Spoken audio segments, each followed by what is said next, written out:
안녕하세요. 김태훈의 현명한 투자자 방송 시작하겠습니다. 오늘은 테라사이언스에 대해서 다시 한번 방송을 하겠는데요.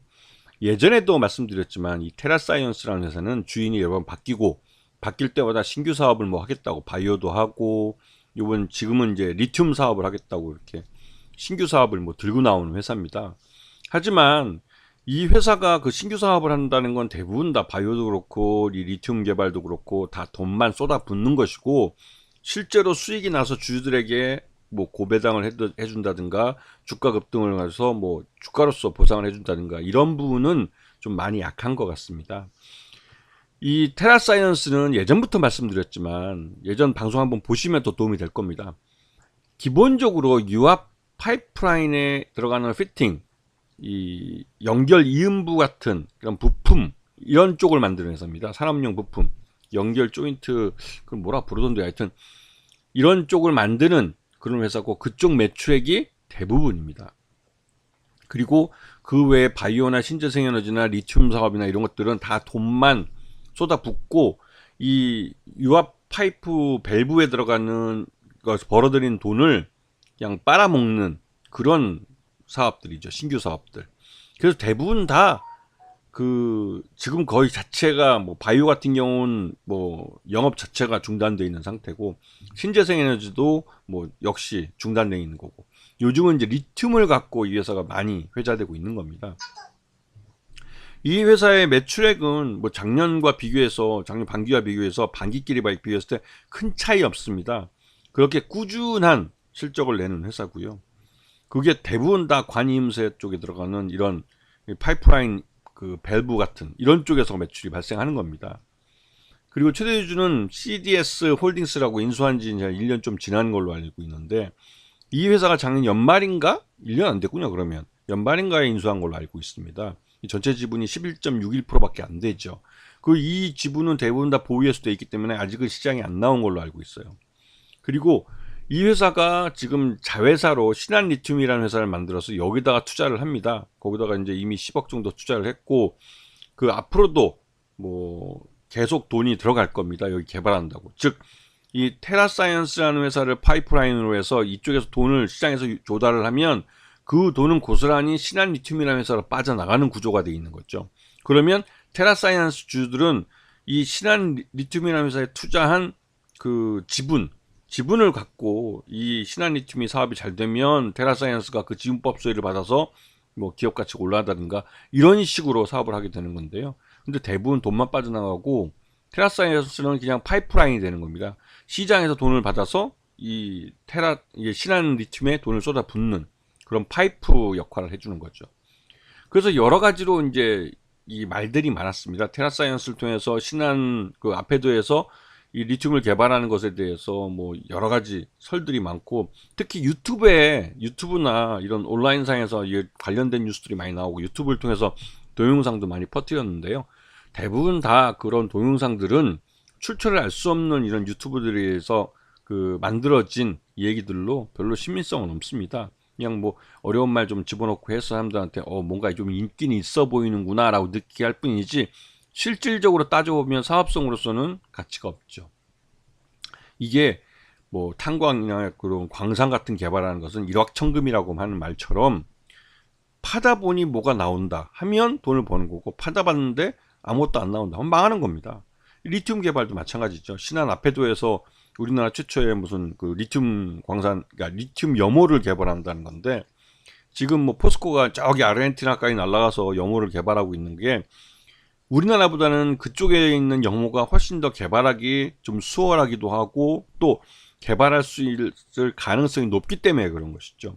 포스코가 국내에 이런 염호가 지하에 뭐 대규모로 존재한다든가 하면 아르헨티나 같이 말도 안 통하고 여러 가지 리스크가 있는 해외까지 나가서 개발하지도 않습니다. 그냥 국내에서 개발하지. 대기업이 바보가 아닌데 그러겠습니까? 자, 그리고 그러다 보니 요번에도 유상증자를 하는데 199억을 합니다.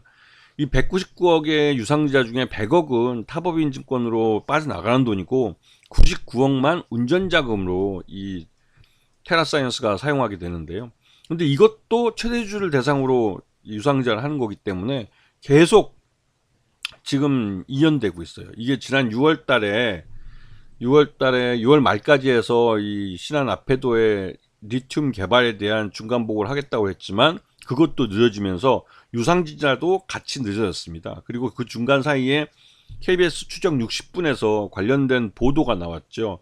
이제 이 사업의 실체에 대해서 한번 조사를 해보고 하다 보니 이게 머니게임 같다라는 결론을 KBS 추적 60분은 뭐 내린 건 아니지만 이게 아무래도 머니게임 같다라고 의견을 제시하고 있습니다. 여기에 대해서 이 회사 쪽 테라사이언스에서는 강력하게 항의하면서 실제 뭐 사업의 진실성이 있다라고 여러 가지 뭐 근거들을 대고 있지만 그 근거가 합리적인 이런 의심을 해소하기에는 턱없이 부족한 상태죠.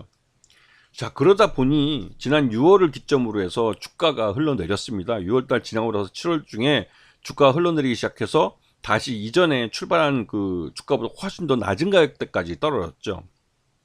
당연히 유상증자 안 됩니다. 유상증자 안 되고 지금 유상증자를 지금 199억을 하겠다는 것을 최대주를 대상으로 하는 제3자 배정인데 이건 1년 동안 보유에 쓰기 때문에 1년 동안 이제 그 매각이 안 되는 주식이죠.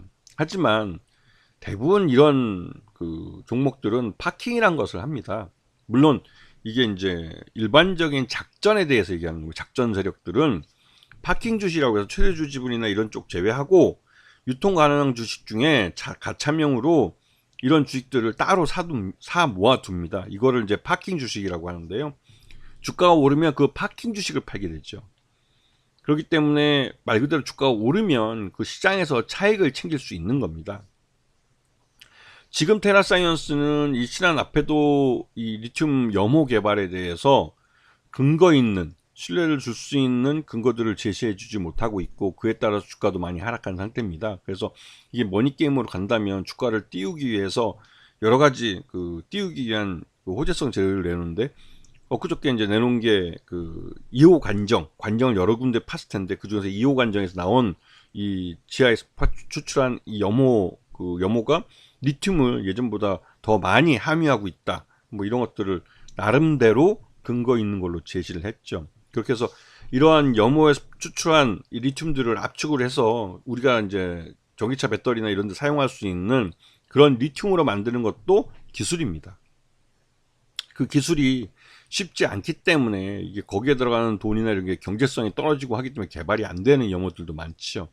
그래서 이런 부분들을 다 따져보셔야 되는데 아직까지 테라사이언스라는 중소기업이 할 수 있는 또 성공시킬 수 있는 사업은 아니라는 생각이 좀 많이 듭니다. 아직까지 이 테라사이언스 쪽에서 투자자들에게 확실하게 신뢰감을 줄 수 있는 근거도 그렇고 실력도 그렇고 그게 없다는 거죠. 레퍼런스가 있으면 SK그룹 같은 경우는 저기 해외에 나가서 실제로 석유 탐사를 했고 성공을 하기도 했고 옛날에 대우 인터내셔널 지금은 이제 포스코 인터내셔널 같은데 거기는 동남아 가서 실제로 이제 LNG 가스전을 개발을 해서 거기서 실제로 개발한 가스전을 갖고 중국에 가스를 팔고 있지 않습니까? 그런 경력이 있는 데가 하면 그나마 신뢰가 되는데 테라사이언스는 그런 게 아무것도 없는 사람들이 하고 있는 거죠. 그러다 보니 더더욱 신빙성이 없는 겁니다. 그래서 이런 종목들은 이제 머니게임 하는 종목이라고 그러는데요. 시장에서 주식을 사면 주가는 오릅니다. 그렇게 해서 주가를 끌어올려도 그게 실적이나 실제 사업에 의해서 뒷받침이 되지 않으면 지난 6월 말 이후 7월 달에 벌어졌던 7월 8월 달에 걸쳐서 벌어졌던 주가 하락이 언제든지 또 나타날 수 있는 거죠. 이런 부분들을 일반 투자가들, 개인 투자자들은 막연한 기대감으로 막연히 기다립니다. 그냥 자기가 산 가격보다 점점 멀어지고 있는데도 말 그대로 막연한 기대감에 손절매도 못하고 물려있다가 결국은 큰 손해를 보고 빠져나오게 되죠. 그리고 대부분 이런 종목들은 그 다음에 넘어갔을 때 이제 감사보고서 제출 시즌에 외부 감사인과 의견이 안 맞으면 상폐되는 경우도 많습니다. 그래서 그런 부분을 굉장히 조심하셔야 되는 거죠. 아시겠죠? 자, 오늘 방송 여기서 마치겠습니다. 감사합니다.